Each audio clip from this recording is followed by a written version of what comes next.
Assalamualaikum warahmatullahi wabarakatuh. Jumpa dengan saya Rahmawati dari Fakultas Psikologi Universitas Wisnuwardana. Kali ini saya akan berbicara tentang materi observasi, yaitu peran dari observer. Ada 3 macam peran dari observer. Yang pertama adalah partisipan observer, yang kedua adalah non-partisipan observer. Yang ketiga adalah changing role observer.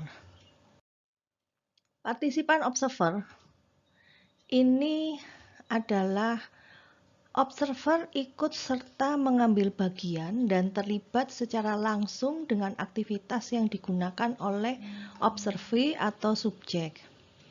Keuntungan dari partisipan observer ini dapat mengamati secara langsung sesuai dengan sudut pandang observee, kemudian berperan ganda dalam satu waktu, dia terlibat dan dapat mengamati secara langsung.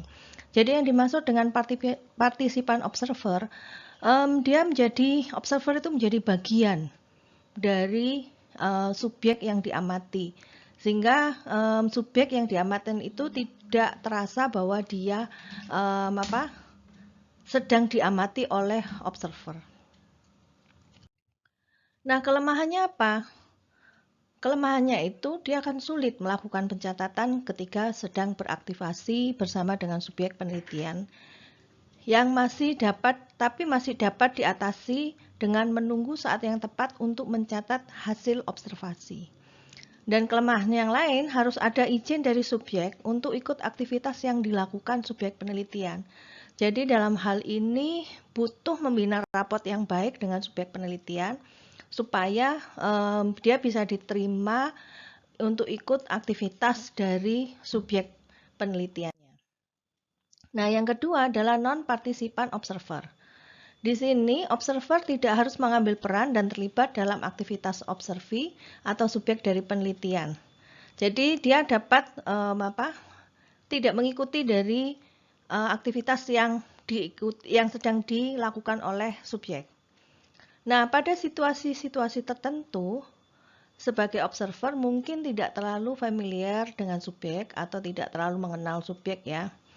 Nah, jika dipaksakan melakukan peran partisipan observer justru akan menghilangkan kealamian setting dan perilaku subjek yang diobservasi.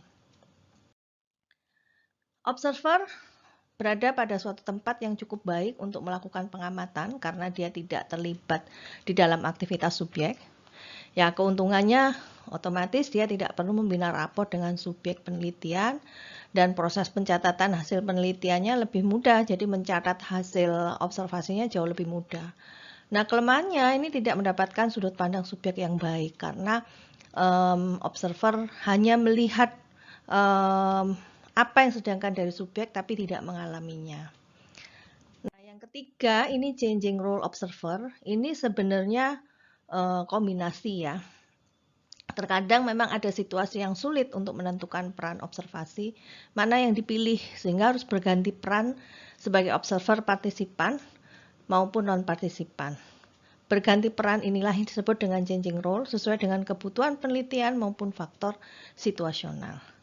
Demikian penjelasan. Terima kasih. Wassalamualaikum warahmatullahi wabarakatuh.